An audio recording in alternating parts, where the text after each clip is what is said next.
아직까지 우리나라는 제대로 꽃봉오리가 터지지 않았다.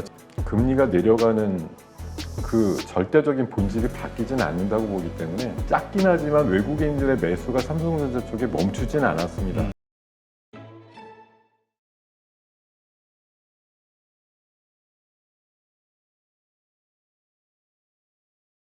네, 오늘 모신 분은 S1 투자연구소 김동혁 대표님이십니다. 안녕하세요. 예, 안녕하십니까. 자, 오늘 증시 미국에서 또 조정이 나왔고 또 중동의 문제 여러 가지 것들로 인해서 네. 오늘 좀 상당히 안 좋을 거로 예상을 했는데 지수로는 1% 그렇게 빠진 것 같지 않은데 종목별로 보면 오늘 정말 처참한 종목들이 많더라고요. 네, 뭐 이번 주 들어서 참 힘든 한 주였는데 연속성에 있어서는 이제 계속 금리 이슈 가지고 한 이틀 정도 큰 폭으로 빠지다 보니까 어저께는 파월 의장의 말대로면 금리 경로에 문제가 없다라고 해가지고 안심을 해서 하루 좀 올랐는데 간밤에 연준 인사 중에 또 다른 매파적 성격 갖고 있는 사람들이 이 정도 인플레이션 상태면은 올해 내로 금리를 뭐 안 내릴 수도 있어 이렇게 얘기를 하다 보니까 그런 것에 이제 자극받으면서 간밤에 사실 제가 금요일 날 새벽 한 2시 정도에 잤거든요. 네. 그때까지 해도 다우가 한 300 가까이 오르고 있었어요. 새벽녘에 한 2시간 자고 일어나서 보니까 500이 빠졌길래 아이쿠야 일 났구나 이렇게 생각을 했는데 어쨌든 받아들이시기 나름이지만 금리의 불확실성 주초에도 있었고 또 한 번 부각이 되니까 아무래도 또 우리 투자가님들이 갖고 있는 그 학습 효과에 의해서 충격이 조금 덜 먹혔다 이렇게 볼 수도 있겠고요. 오늘 뭐 변수를 봤을 때 삼성전자라든가 LG전자 실적이 이제 예상치가 나오는 날인데 물론 받아들이시기 나름이겠지만 저는 삼성전자 실적이 정말 잘 나왔다. 그렇죠. 6.6조. 누구나 다 예상 이상으로 나와서 서프라이즈다라고 얘기를 하는데 엊그저께 이제 선물에 대한 뭐 대규모 매도가 삼성에 대한 뭐 새로운 뉴스가 될 것이냐 이런 거에 대한 이제 얘기들이 제가 봐서는 반은 맞고 반은 틀리다 이 정도로 볼 것 같아요. 그러니까 오늘의 좋은 실적을 빌미로 해서 어차피 다음번 실적 나올 때까지 공백기가 있다라고 생각해서 파는 물량도 있었겠지만 오늘 저점으로 뭐 84,000원 그저까지 던지는 물량들을 또 잘 소화를 해내면서 생각보다 많이 안 빠지고 견뎠다 이런 해석도 가능할 것 같습니다. 네. 자, 그렇다면 오늘 일단 벌어진 증시 상황 일단 네. 전체적으로 어떻게 보시는지 한번 좀 총평을 해주시죠. 네. 뭐 지금 미국에서 사실 이제 어닝 시즌이 거의 끝나고 나서 나머지 이슈 가지고 계속 그 관심을 갖는 거는 금리가 도대체 언제부터 내릴 건데라는 생각을 하다 보니까 연준 인사들의 입을 좀 많이 쳐다보게 되는데 글쎄요 이쪽도 미국도 어떻게 보면 과도기라서 그럴지 모르겠습니다만 연준 위원들 간에 저는 약간의 좀 그 불협화음이라고 할까요? 똑같은 얘기들을 일관되게 얘기 안 하고 있고 뭐 흔히 말해서 비둘기파와 매파가 좀 나눠져 가지고 금리에 대한 어떤 경로에 대해서 의견 차이를 보이고 있다라는 식으로 생각이 들다 보니까 어떤 이는 나와서 강하게 얘기를 해서 금리 당분간 안 내려 이렇게 얘기하고 또 어제 같은 경우에 파월은 금리의 그 방향성이나 횟수에 대해서 별 문제가 없다고 얘기하면서 시장에 대한 좀 혼란을 되게 주고 있는 상황인데다가 또 하나 근본적으로 금리를 기본적으로 빨리 내릴 수 없게 만드는 요인 중에 하나가 유가 문제가 될 텐데 네. 유가에 대해서 며칠 전에도 계속 그런 이제 진행이 되고 있습니다만 사우디와 러시아 간의 어떤 감산이라든가 이런 걸 통한 어떤 동맹 이슈도 있는 데다가 또 이스라엘로 추정이 되는 뭐 시리아 그 이란 영사관에 대한 뭐 그 폭격 이슈 이런 것들에 대한 이슈가 좀 불거지면서 유가 부분이 계속 자극을 받고 오늘 아침 기준으로 브렌트유가 $90 넘고 이러다 보니까 이게 또 하나 이제 인플레이션 저해 요인이 되면서 빨리 인플레가 꺾이지 못하니까 금리 역시 뭐 상반기가 좀 어려울 것이다 이런 이제 생각들을 많이 하시다 보니까 미국에서도 조정이 좀 나와 있고 또 그거에 또 우리나라 같은 경우는 그 금리에 대한 민감도가 가장 높다라고 그저께 말씀드렸는데 그 그 부분 때문에라도 이제 우리나라 시장이 또 한 번 영향을 받으면서 2,800으로 향하기보다는 2,700대로 향하는 모습. 그리고 오늘 삼성전자 실적에 대해서 사실 숫자 자체로는 뭐 제 개인적으로 너무 만족할 정도로 잘 나왔는데도 불구하고 뭐 2년 전에 그 모습을 답습하고 있는데 실적이 잘 나온 분기 실적마다 삼성전자가 빠졌다라는 그 확률이 오늘도 좀 통하는 모습이라서 상당히 개인적으로 좀 안타까운 하루였지만 저는 그렇게 기대를 합니다. 삼성전자 실적은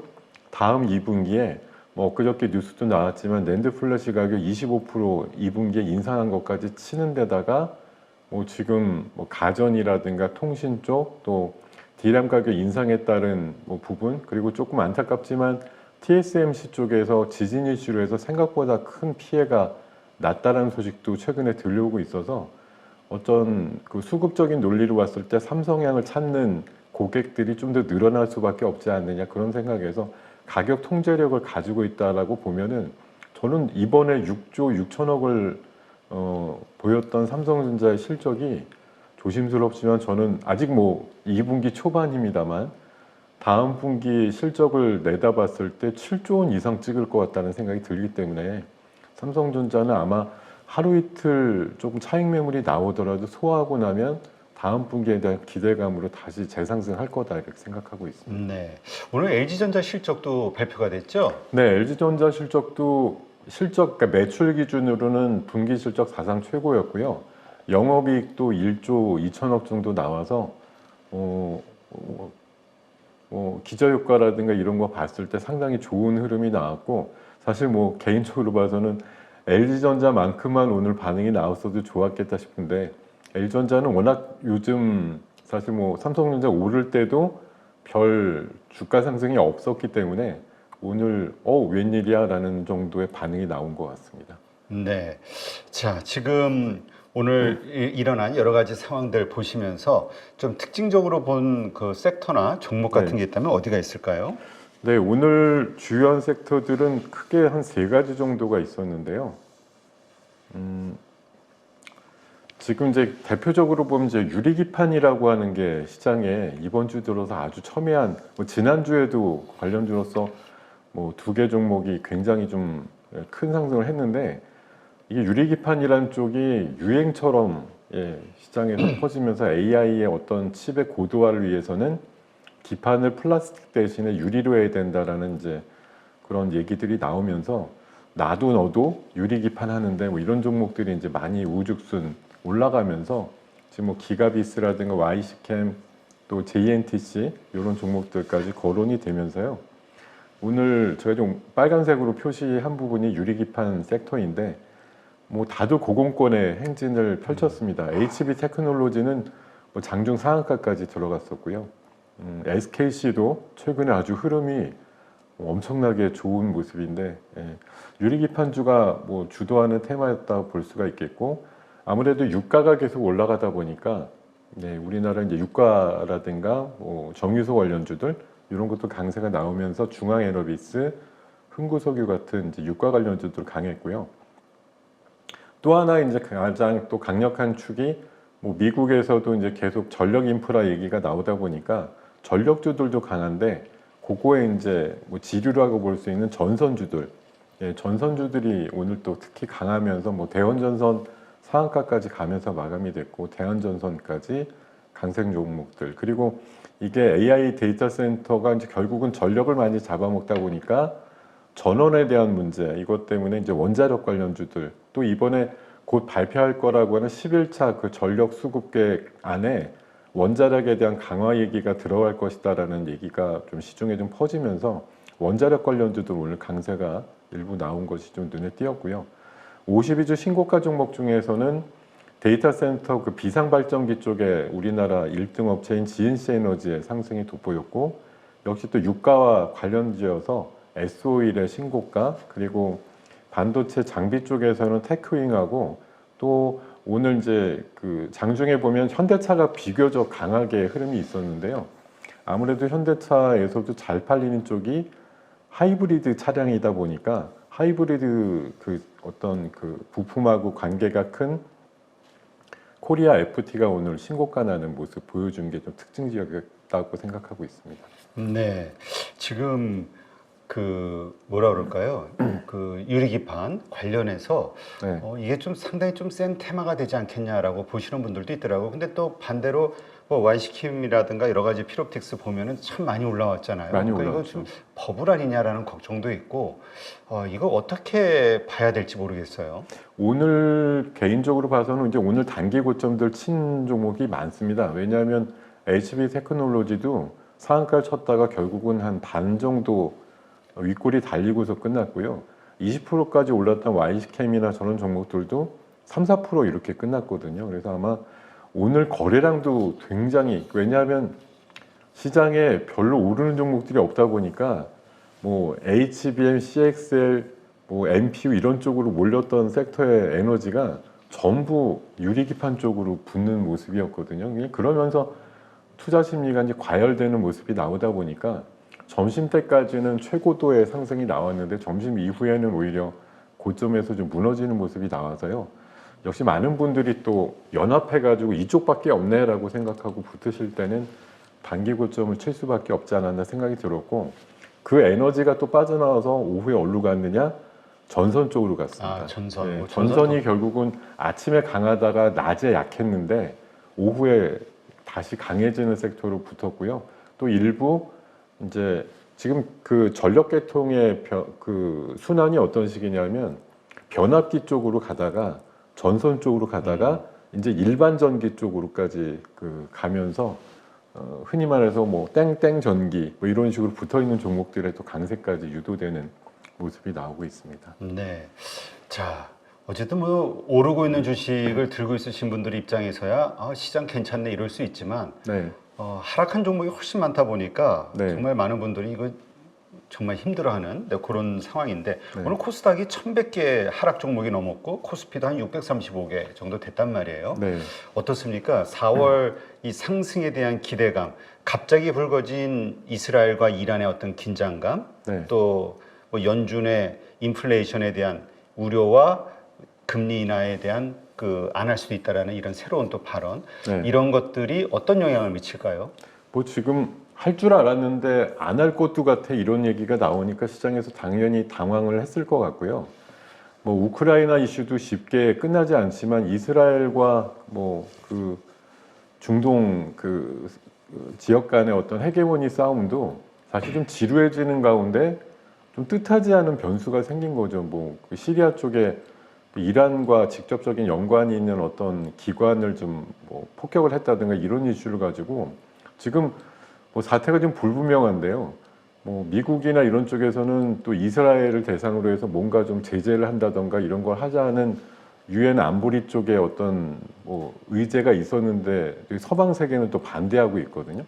이게 지금 뭐 중동 쪽에 대해서 뭘 제재를 하려고 그러면 러시아나 중국이 반대하고 또 서방 쪽에 대해서 뭔가 제재를 하려고 그러면 미국과 또 서방 세계가 반대하고 이러면서 유엔에서도 적절한 해결책을 제시를 못하고 있거나 중재하는 상황들이 안 나오고 있다 보니까 지금 어떻게 보면 중동 정세가 이제 갑자기 좀 불안해졌다 이런 느낌이 나오면서 유가 상승이 어느 정도 더 용인될 수밖에 없는 그런 상황들을 맞이하는 것 같고요.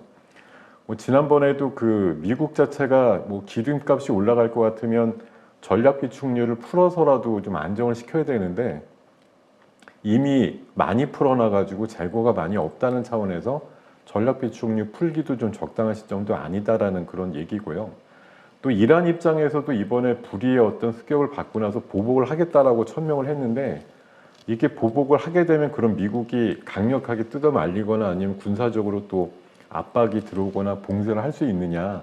그러면 유가가 또 올라가니까 이게 이두저두 못하는 상황이 돼요. 그러니까 이란이 어떻게 보면 제 생각에는 이게 대놓고 보복을 할게 이렇게 천명을 하는 정도가 나오는 게 미국이 함부로 우리한테 못한다라는 게 깔려 있는 거죠. 왜냐하면 바이든이 재선에 대한 정책을 지금 꾸려가고 있는 입장에서 유가가 많이 폭발적으로 뭐 WTI 기준 90달러 넘는다든지 100달러 근처까지 간다든지 이런 것들이 자연스럽게 나오면 뭐 연준의 금리 스케줄도 물 건너갔다고 생각이 들고요. 또 트럼프는 엄청나게 공격을 하겠죠. 나라면 이렇게 안 할 텐데 바이든처럼 물러 터져 가지고서 제대로 관리도 못하니까 이런 식의 상황이 나오는 거야. 나 뽑아줘. 이렇게 얘기를 할 게 뻔하니까 지금 제가 봐서는 오도 가도 못하는 약간 상황에 겹치면서 시장 글쎄 뭐 자연 친화적으로 좀 안정되기를 바라는 것 말고는 강력한 제재나 중재가 좀 먹히지 않는 장이다 보니까 시장은 불확실성이 증대됐다고 보는 거고, 그리고 제가 약간 좀 논의 얘기인데요. 일설에는 이 4월 한 15일 정도까지가 미국에서 그 미국 국민들이 그 세금을 많이 내는 또 그 기간이라고 하더라고요. 그래서 4월 한 중순까지 세금 때문에라도 시장이 좀 안 될 거야 이렇게 보는 시각들도 네. 일부 있습니다. 그래서 반대로 말씀드리면 세금 끝나면 시장이 안정될 거야 하니까 사실 그 날짜나 기간으로 보면 다음 주 한 주가 조금 고통의 기간이 조금 더 연장될 수 있는 가능성, 이런 것들이 좀 남아있는 기간이다라고 볼 수 있을 것 같아요. 그러니까 누구도 딱 부러지게 이걸 중간에서 자리 잡아서 뭐 언쟁이라든가 뭔가 중재를 해줄 수 있는 사람이 일단 부재하고요. 그리고 수급적인 논리로도 현재 조금 고점에서 내려오는 상황이다 보니까 그걸 억지로 말리겠다 이렇게까지는 안 하는 것 같고, 그런 것들이 좀 겹쳐 있는 기간인 것 같습니다. 네. 지금 뭐 애플에서도 또 감원 이야기가 좀 나오고 있고요. 네. 지금 전기차, 특히 이 전기차 관련해서 뭐 포드도 뭐 네. 픽업 트럭 중단, 뭐 2030년인가요? 그걸로 네네. 연기해버리고 네. 여러 가지, 애플도 전기차 중단하고 네. 여러 가지 좀 전기차와 관련해서 안 좋은 이슈들이 갑자기 쏟아지는 느낌입니다. 그러게요. 이게 뭐 진짜 까마귀 날자 배 떨어진다고, 뭐 트럼프도 며칠 전에 시장에 대해서 굉장히 좀 폭언에 가까운 얘기를 해가지고 긴장을 좀 태웠죠. 임기 시작하면은 전기차 보조금 없앤다 이런 얘기하면서 시장에 공포를 줬는데, 또 그게 또 뭐 잘못 그 전달이 된 거다 뭐 이런 이야기들도 있기는 네, 해요. 그런 얘기도 있습니다만 사실 진입 파악은 잘 안 되지만 어쨌든 받은 시장에, 충격은 좀 있지 않았나 생각이 들고요. 그리고 이번에 뭐 테슬라의 어떤 인도량을 기준으로 봤을 때 실적, 또 이번에 그 BYD 같은 경우가 작년 4분기 때 하도 밀어내기를 해서 그런지 이번에 그 1분기 때 실적 보면은 약 40% 정도 인도량이 줄었거든요. 그러니까 중국도 어떻게 보면 보조금 없는 상태긴 하지만 살 사람들은 웬만큼 샀다는 얘기가 되는 거고, 뭐 테슬라도 가격 정책으로 다른 경쟁 업체들을 찍어 누르지만 결국은 BYD라든가 또 이번에 뭐 제품 이슈에 대해서 또 얘기가 나오긴 하지만 샤오미의 신차 같은 것들이 나오면서 가성비로는 또 중국 전기차에 안 되네 이런 생각들이 나오다 보니까 전기차에 대한 어떤 지금 수요도 뭐 어찌됐든 명확하게 보면 뭐 3년 뒤, 5년 뒤에는 대세가 될 겁니다라는 거에 지장이 없다라고 얘기는 하지만 당장 한 분기 한 분기 따져보면 어려운 상반기다 이렇게 보는 시각들이 좀 우세해진 것 같고요. 뭐 최근에 리튬 가격의 일부 상승이라든가 이런 것들에 불구하고 전기차 자체가 잘 안 팔리고 있다라는 게 엄중하게 좀 받아들여지는 섹터의 어떤 반응이다 이렇게 생각이 듭니다. 네, 참 이 테슬라가 사실 우리하고 연관성이 얼마나 있냐 뭐 이런 반론들도 있습니다만 여기에 주가에 따라서 또 우리 2차 전지 관련주들의 움직임이 같이 또 움직이는 경향들이 있어서 네. 주목할 수밖에 없는데 지금 전망이 극과 극이에요. 뭐 14달러 파산할 것이다 이 얘기까지 나오고 뭐 캐시우드 같은 경우는 2,000달러까지 갈 것이다 얘기도 있고. 네, 맞습니다. 저도 이게 야 어떻게 이렇게까지 보지라는 생각이 드는데 지금 한 170불 내외 되는 주가인데 14달러 간다고 해도 문제고 2,000달러라고 부르는 분도 이게 뭘 보고서 이렇게 부를까 하는 생각이 드는데요. 14달러 간다고 하면 아마 글쎄요 이건 뭐 전기차의 종말이거나 아니면 그렇죠. 내연기관차의 회귀 정도 아니면은 전 세계가 그냥 전기차 하지 말자 이렇게 결정하지 않으면 도달할 수 없는 금액이 아닐까 생각이 들고요. 뭐 고난은 받고 아무래도 세계 넘버원의 자료 뭐 준비나 아니면 전기차 시장이 확대될수록 다른 경쟁자들에 의해서 절대 점유율이 줄어드는 건 피할 수 없겠지만 뭐 테슬라가 지금의 상황에서 완전히 쪼그라들어 가지고 10불대 주가가 갈 만큼 회사가 어렵게 될 거라는 생각은 뭐 제 개인적으로는 현재로는 들지는 않고요. 이 사람도 근데 우리가 말을 믿을 수 없는 게 이해관계자라 얘 20년부터 공매도를 그렇죠. 공매도 헤지펀드 대표적인 주자라서 그렇습니다. 근데 반대로 말씀드리면 또 캐시우드 같은 분은 2,000달러인지 얘기하는데 그거는 또 사실 반대로 말씀드리면 테슬라 말고는 거의 다 전기차 업체가 공멸을 해가지고 테슬라 차만 줄 서서 기다린 상황이나 됐을 때 가능한 거기 때문에 뭐 그 부분에 대한 것도 좀 그렇고요. 하여튼 제가 보기에는 지금의 현 주가가 가장 그냥 합리적이라고 보시는 게 맞는 것 같고 최근에 한 200불 넘었다가 좀 내려온 만큼 제 개인적으로는 한 150불 내외에서 저점 치고 200불 사이에서 움직이는 주가를 좀 개인적으로 좀 기대하거나 예상하고 있습니다. 네. 하여튼 참 여기도 돈 싸움이고 자기가 투자하는 방향에 따라서 막 이런 극단적인 이야기들을 하니까 캐시우드는 2일날 한 이런 얘기하고서 525억 정도 테슬라 주식을 샀다고 하네요. 그러니까 사실 어떻게 보면 영향력이 있는 사람들이 글쎄요, 뭐 자기 말을 믿어달라고 해놓고 결국 자기 말에 배팅을 하는 거는 뭐 나름대로 책임지고 있다고 생각이 들고요. 다만 뭐 아까도 말씀 주셨지만 포드 같은 데서 왜 전기 트럭에 대한 것들을 이제 양산 시점을 늦췄을까? 또 애플이 10년 동안 13조나 부어가지고 애플카 개발을 해오다가 왜 중단을 시키고 한 600명 정도를 최근에 잘랐다고 하더라고요. 그래서 네. 그러고 나서 이제 로봇에 집중한다 그래갖고 갑자기 애플 로봇주들이 또 관심을 갖고 있는 상황이긴 한데 전기차에 대해서 이제 막 진짜 뭐 블루오션이다 이래가지고서 뛰어들려고 했던 어떤 뭐 신흥 그 세력들이나 이런 쪽에서는 최근에 옐런 장관도 얘기를 했고 그렇습니다만 이게 전기차 쪽에 그 중국의 파급력에 대해서 굉장히 좀 겁을 먹고 있다는 생각이 이제 들어요. 물론 우리나라 이제 배터리라든가 이런 것들 애정하고 뭐 우리나라 전기차를 좋아하시는 분들한테는 말도 안 되는 소리라고 생각을 하실 수도 있겠는데 뭐 하여튼 좀 냉정하게 평가를 해보면 이게 중국이 정말 인해 전술 내지는 가성비로 만들어 갖고 이 밀어붙이는 이런 거에 많은 공급망들이나 이런 쪽이 훼손되고 있는 것도 사실 우려적인 분위기지만 어쨌든 그 안에서 가성비 있는 것들을 찾는 사람들의 수요도 만만치 않다라는 거죠. 그러다 보니까 다른 애들이 경쟁을 하는 데 있어 가지고 경쟁력이 떨어지는 상황들이 우려되다 보니까 이게 그렇게 하다가도 아, 우리 정도 이렇게 해갖고서는 안 되겠구나 이런 생각들을 하시게 된다는 거죠. 네. 하여튼 지금 우리만의 그 뭐라고 할까요? 균형 잡힌 투자 시각 이런 것들이 상당히 중요한 시점인 것 같아요. 네, 맞습니다. 네. 알겠습니다. 금요일 날 어쨌건 한국 증시 아주 불안정한 좀 모습을 보였는데 네. 다음 주 과연 어떤 모습이 펼쳐질 것인가? 일단 LG전자, 삼성전자 실적들을 좋게는 나왔습니다만 LG에너지솔루션도 사실 시장 기대치보다는 좀 높았죠. 네, 맞습니다. 시장 기대치는 한 1,100억 정도 영업이익 생각했는데 물론 그 얼마 전에 그 임금 이슈와 더불어 가지고 LG에너지솔루션 대표가 그랬긴 했죠. 그 영업이익은 안 나오는데 이제 임금은 많이 달라고 하니까 보조금 빼놓고는 사실 적자야 이렇게 얘기를 했는데 사실 실상 그렇습니다.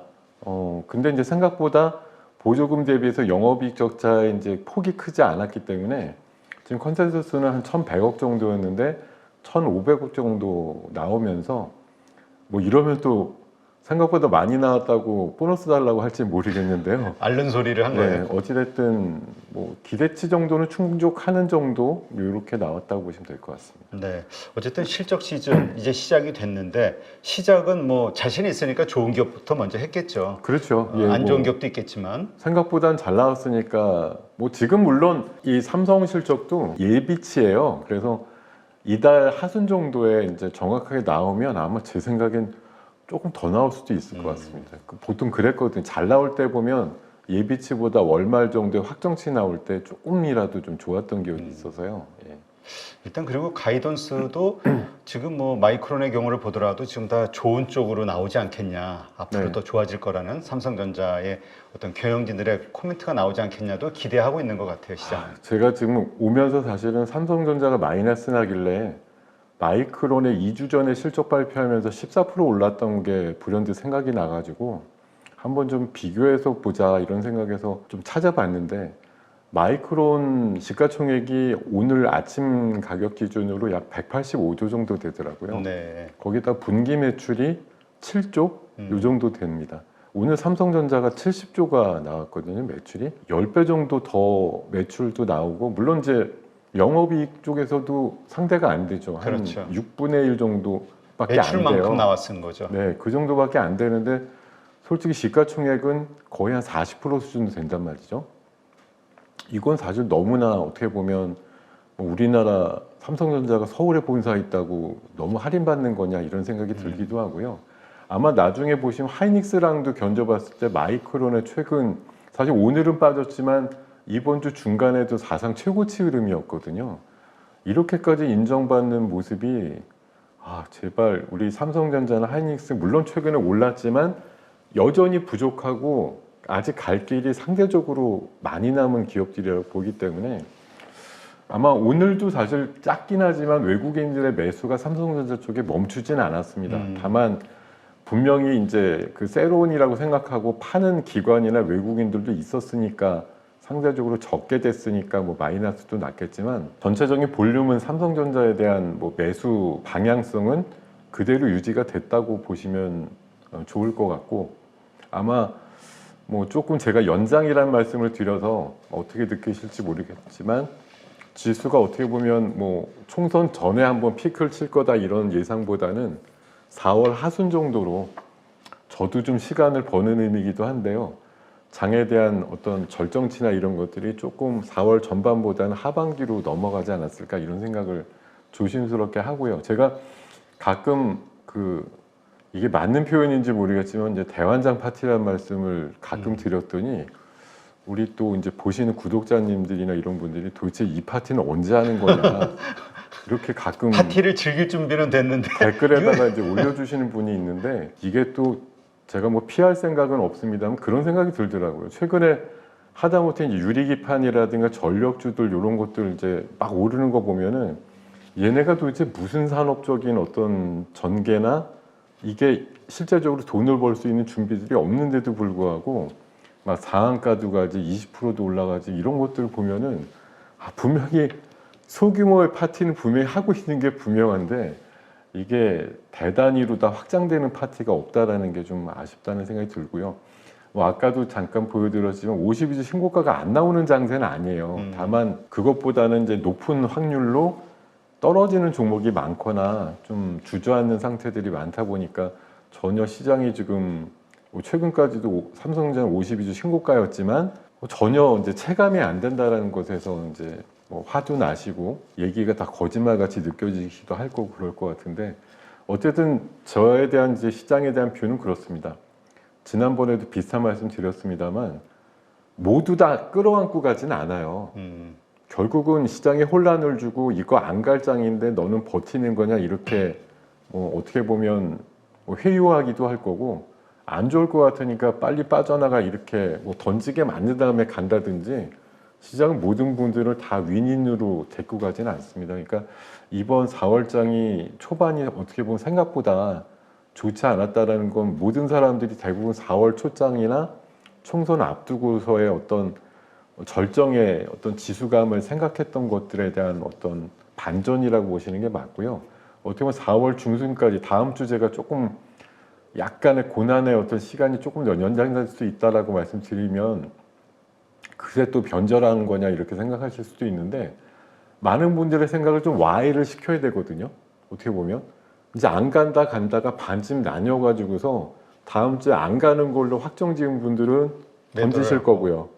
또 간다고 확정 지은 사람들은 어떻게든 버텨내실 거고 그 갈림길이 끝나고 나면 또 투자의 성과나 이런 것들이 굉장히 차별화되는 시장이 나올 거라고 보는데 지금 입장에서는 여러 가지 뭐 중동 사태라든가 금리 인하 경로는 뭐 제가 개인적으로 감히 예상을 해서 말씀드릴 수 있는 건 아니지만 어쨌든 그런 좀 돌발 변수라든가 이런 것들이 제 생각에는 본질의 어떤 훼손이라고 생각하지는 않습니다. 다만 노이즈인데 그 노이즈가 얼마나 우리 이제 귀를 따갑게 하느냐 그런 거 정도인데 그렇다고 금리가 내려가는 그 절대적인 본질이 바뀌지는 않는다고 보기 때문에 결국은 중간의 노이즈는 뭐 참고 넘어가시는 것 정도 이상의 대처가 사실 없다고 생각을 합니다. 네. 그러니까 결국 그 4월 달에 어떤 그 대환장 파티로 표현하신 상승의 그 시기는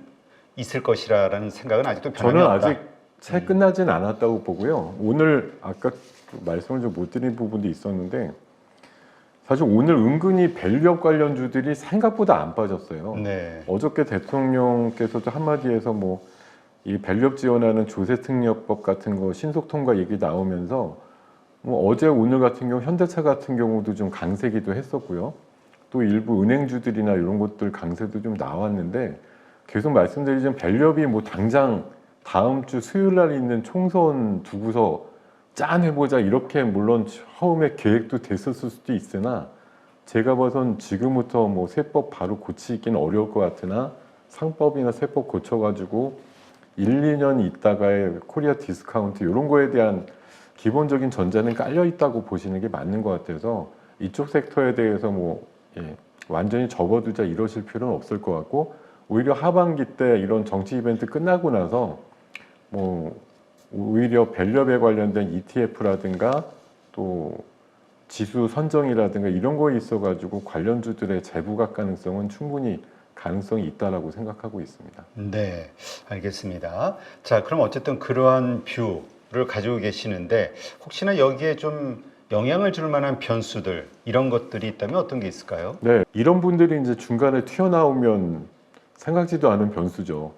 내가 또 한 번 시장에다 영향력을 줘야겠다라는 마음을 먹으신 것 같은데 아까 제가 연준도 조금 사사 뭐 이렇게 분열되는 느낌이라는 생각이 드는 게 단일 대우가 아니고 아무래도 그쪽도 뭐 정권의 과도기라든가 이런 것들이 좀 있다 보니까 자기 나름대로의 선명성이라든가 이런 것들을 좀 주장하는 분들이 있는 것 같아요. 그래서 지금 보여드린 그 닐 카시칼이라고 하는 미니애폴리스 연방은행 총재 같은 경우는 뭐 아까 사전에도 말씀 주셨지만 원래 비둘기였다 갑자기 매파로 바뀌기도 한데다가 뭐 사실 오늘 뭐 큰 영향력이 있었다고 얘기를 하지만 사실 투표권은 또 오래 없는 분이라서 뭐 주변에서 그냥 진짜 장기판에 훈수 두듯이 얘기는 하지만 직접 장기 말을 바꾸는 사람은 아니라는 거죠. 그래서 시장에서 아마 오늘 같은 경우는 뭐 다음 주 이제 체크 포인트나 이런 거 있어서도 항상 우리가 시장이 아시아 쪽이 간밤에 있었던 미국 시장의 어떤 반락이라든가 이런 걸 두고 더 빠지고 혼란스럽고 이러다가 정작 미국은 오늘 밤에 또 살짝 오르면서 무슨 일이 있었느냐 이렇게 또 반문하는 시장이 주말에 펼쳐질 수도 있다고 생각이 들고요. 최근에 미국 시장도 반응이 그랬어요. 하루 이상 이렇게 연결되는 모습은 아니었기 때문에 뭐 다음 주 초반에 우리가 맞이할 모습은 어떻게 보면 우리가 너무 긴장했었나 이런 생각을 하실 수도 있다고 생각이 들고 다만 주말 사이에 뭐 중동 쪽에 어떤 격화되어 있는 양쪽의 공방이라든가 이런 것들이 좀 더 이상 없으면서 유가도 많이 오른 만큼 조금 그렇게 세기가 세지는 않거든요. 네. 그러니까 지금 왜냐하면 뭐가 터질 것 같아라고 생각만 할 뿐이지 뭐가 확전이 되거나 터진 건 아니기 때문에 거기에서 유가가 지금 그냥 요입당 할 수 있는 분위기만 마련이 된 거라 사실 보통 어떤 것들이 극적으로 터지지 않으면 유가도 뭐 지금 정도 수준에서 반락을 가질 수도 있는 분위기라고 보기 때문에 어쨌든 지금 변수는 불확실 그 자체에 이제 많이 올인이 돼 있습니다만 다음 주를 넘어가면서는 뭐 하다못해 우리나라의 그 정책적인 어떤 이벤트의 불확실도 거칠 것이기 때문에 그런 면에서 또 뭔가 확정이 되고 나면 시장은 거기에 또 순응하는 나름대로의 대응과 전략들이 펼쳐질 것이다라고 생각하고 있습니다. 그 정책적인 불확실성이라는 건 총선을 말씀하시는 거죠? 그렇죠. 총선 때문에 결과가 어떻게 나올 것이냐. 지금 뭐 일단 저희가 알 수 있는 건 사전 투표율이 생각보다 높아요. 뭐 이거 정도밖에 모르겠습니다만 어쨌든 다음 주 수요일 정도 밤늦게쯤 윤곽이 드러날 걸로 보이는 어떤 정치적인 지형의 변화에 의해서 또 어떤 인물 중심의 무엇이 또 부각될 수도 있는 것이고 또 꾸준하게 뭐 펼칠 수 있는 정책이 과연 힘을 받을 거냐, 탄력을 잃을 것이냐 이런 거에 대한 이제 당락 어떤 그 여부도 좀 결정이 되는 순간이 아닐까 생각이 듭니다. 네. 하여튼 밸류업에 대한 기대감 여기에 가장 근본적인 그 성공 여부는 상법 개정에 있다. 요거 진짜 어떻게 될 것이냐가 이제 가장 큰 관심사인데 네, 하여튼 잘 되기를 좀 기대해 봐야 되겠어요. 네. 네. 자, 앞으로의 증시 흐름 어떻게 예상하시는지 좀 설명해 주시죠. 하루하루가 안개 속입니다. 사실 그래요. 근데 사실 이런 것 같아요. 또 어떤 분들은 뭐 예측해봐야 예측한 대로 흘러가지 않는데 뭐 이럴 수도 있지만 그러니까 저도 뭐 빼박으로 욕을 먹어도 할 말이 없는 게 뭐 3월달, 2월달, 4월달 엄청 괜찮을 것 같아요 이렇게 말씀드리니까 하등 진짜 오리발 내밀어야 될 상황처럼 비슷하게 됐거든요. 뭐 많은 분들이 예상보다 왜 이렇게 뭐 안 맞아 뭐 이런 생각들 당연히 하실 만도 한데 그럴 수밖에 없죠. 사실 그렇죠. 이게 지금 시점 상황이 똑같은데 그 결과가 네. 예상이 좀 달라졌다 그러면은 뭐지 이럴 수 있는데 네. 이 상황이 자꾸 바뀌니까 그 변화되는 상황에서 자꾸 이제 우리가 자꾸 수정을 해나가면서 그래도 한번 예상을 해보는 거죠. 네, 그래서 여러분들한테 사실 간곡하게 좀 말씀드리고 싶은 거는 이게 사람의 입이라고 하는 게 한 번 내뱉은 말이 뭐 돌아올 수는 없죠. 다시 되감을 수는 없기 때문에 한마디 하고 나면 다시 며칠 있다 보면 결과값이 나오고 그거에 따른 또 호불호의 평가가 나오고 이러는 건 뭐 당연한데요. 어떤 저를 비롯해서 많은 분들의 의견이라는 게 우리 대표님 지금 말씀 주신 대로 어떤 상황에 맞춰서 계속 바뀔 수밖에 없어요. 그게 뭐 변칙적이다 아니면 뭐 상황대로만 뭐 오르면 오른다 그러고 내리면 내린다 그러고 이렇게 얘기하는 거냐? 그렇게 단적으로 물어보시면 그렇다고밖에 말씀을 못 드릴 것 같아요. 그러니까 오르는 것처럼 보이다가 빠지기 시작하면 그 변수에 대해서 빨리 지각을 하고 또 그런 대로 또 안내를 드리는 게 저희들의 역할이지 저희들은 솔직히 예지자는 아니잖아요. 변수들이 또 돌발적으로 나오는 부분도 상당히 많고 하기 때문에 사실 우리 8.15 이 방송이라는 게 제가 봐선 굉장히 다양한 패널님들이 나와서 다양한 의견들 뭐 말씀을 해주시는데 아마 일주일이나 뭐 며칠 상관에도 의견들이 많이 바뀔 거고 저 역시도 비슷해요. 뭐 잘 간다 그랬다 지금은 특별히 할 말 없으니까 4월 하반기는 어떨까요? 이렇게 지금 말씀드리는 정도이기 때문에 4월 다음 주 정도 지나고 나면 오히려 기대하지 않았던 흐름이 나올 거다 이렇게 말씀을 드리는 거고 그 근간이 되는 뭐 기준을 대봐 이렇게 말씀을 드리면 아직까지 우리나라는 제대로 꽃봉오리가 터지지 않았다. 지금 여의도 벚꽃이 한창인데 그거만큼이나 우리 증시가 뭔가 활짝 터졌다고 하면 깨끗이 접어줄게 이럴 것 같은데 아직까지 우린 뭔가 그 꽃모양울이 채 터지지 않았다는 생각이 저는 많이 들기 때문에 여러분들이 지금 막 터질 시기였는데 왜 안 터져? 오히려 뭐 시들어? 이렇게 생각하고 있는 시기를 거치면서 모든 사람들의 생각이 일치하지 않을 때 또 다른 방향성이 제시될 것이다 이렇게 저는 생각을 하고 있습니다. 네, 지금 그러한 그 시장의 변화 이끌어갈 만한 그 요소들 이건 아무래도 그 이제 말씀하신 그 뭐죠? 지금 잘 나가는 섹터의 이 어떤 흐름 이것도 좀 연결이 될 것 같아요. 잘 나가는 섹터인데 불확실성을 갖고 있기 때문에 잘 나간다 그래도 기존에 내가 물려 있거나 뭐 지금 한창 담고 있는 것들을 굳이 파해시켜 가지고 저쪽을 가야 되나를 또 궁리하시게 될 거거든요. 늘 그래요. 그러니까 시장에서 그러니까 안 오른 주식 팔아서 종목 교체를 해야 될 것이냐. 저쪽으로 가야 될 거냐 많이들 생각하시는데 뭐 이미 많은 경험치를 통해 갖고 자각을 하고 계시겠지만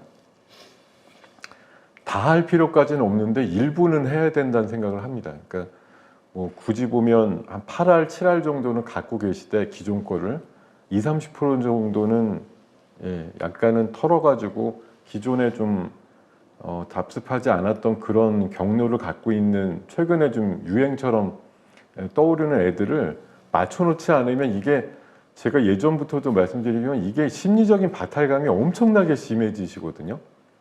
저쪽으로 약간 내가 한 발의 끝이라도 조금 담가놨다 이러시면 기존의 걸 견딜 수도 있는 그 인내심이 조금 더 넉넉해질 텐데 내가 생각하는 거 외의 거를 전혀 감싸고 있다 이런 상황이 되면은 결국 이게 한 1주, 2주 더 지속되면은 내 거 그때 돼서 이제 내가 갖고 있는 포트에 대한 의심이 엄청나게 드시면서 상황들이 좀 걷잡을 수 없게끔 될 수도 있고 거의 조정의 막판에 내 걸 던져버리는 우가 생길 수도 있기 때문에 전 정말 안 되면 5% 10%라도 헐어가지고 요즘 흔히 말해서 잘 나가는 종목들 조금은 그러니까 5% 10% 가지고 쫓아가셨다가 조금 물려도 크게 전체 볼륨에는 데미지가 없거든요. 그러니까 기분악상으로 좀 지금 분위기에서 전부 소외되지 않는 그런 정도의 분위기를 맞추는 정도의 매매는 필요하다고 생각하고 있습니다. 네. 자, 그렇다면 이러한 가운데서 우리가 지금 주목해야 되는 섹터나 종목들 어떤 것들이 있는지 좀 설명해 주시죠. 네, 오늘 제가 주도 섹터로 말씀을 드렸던 것에 사실 거의 답이 있어요. 오늘 나머지 섹터들은 거의 다 안 되고 올라간 게 딱 따져보면 유가 상승하니까 유가 관련주들 그리고 유리기판이 하도 유망하다고 게임 체인저라고 자 지금 방금 제가 게임 체인저라고 말씀드렸는데요. 앞으로도 아마 시장에서 그 뭔가 새로운 거 나왔을 때 그 기사 제목에 게임 체인저라고 나오는 섹터는 진짜 여러분들한테 엄청나게 힌트를 드리는 겁니다. 제가 몇 년 동안 지켜봤는데 게임 체인저라는 말 나온 거 치고 상승이 이상급등 안 하는 섹터를 거의 본 적이 없는 것 같아요. 이번에 한 2, 3주 전부터 유리기판에 대해서 게임 체인저란 말이 심심치 않게 나온 다음에 살아서 움직이는 생태마가 됐거든요. 관련주들도 많이 지금 새롭게 숨어있는 뭐 유리기판주 이래갖고 부각들이 되는데 한 10여 개 정도까지 지금 뭐 종목들이 나왔습니다. 이런 녀석들 중심으로 다음 주에도 움직일 거란 생각이 들고요. 또 한 가지 지금 전력 인프라 쪽은 정말 핫하디 핫하고 또 스테디하기도 합니다. 근데 제가 오늘은 재룡전기 말씀 안 드리는 게 재룡전기가 어제 55,000원까지 올랐던 게 오늘은 10% 이상 빠져가지고 좀 또 이탈하는 왜냐하면 한 200일선이나 60일선에 이제 그 이격도가 너무 벌어진 종목들은 좀 그렇습니다만 상대적으로 바닥 쳤다 올라가는 LS 일렉트릭은 오늘도 거의 한 10%급 올랐거든요. 그래서 이런 대장주 역할을 하는 전력 인프라 종목들이 있는 한 추가적인 순환매가 확장돼 가지고 오늘 어제는 전선주들 일부가 움직였는데요. 다음 주 정도에 한번 전기 관련된 종목들도 보셨으면 좋겠다는 말씀을 드리고 싶어서 제가 여기 이제 보통 전력 인프라 쪽으로 한 3칸 정도만 말씀드리지만 전기 쪽으로 추가해가지고 뭐 세명전기, 광명전기 이런 정도의 전기주까지 같이 보셨으면 좋겠다 말씀을 드리겠습니다. 지금 요거는 그러면 우리가 일단 주도주는 이제 변압기라고 봐야 되잖아요. 네, 여기가 흔들린다 그러면 이쪽도 그걸 그러니까 매도라든가 이런 것들을 변압기의 주도주의 어떤 주가 흐름에다 맞춰야 되나요? 아니면 전기만 따로 어떤 그 정해야 되나요?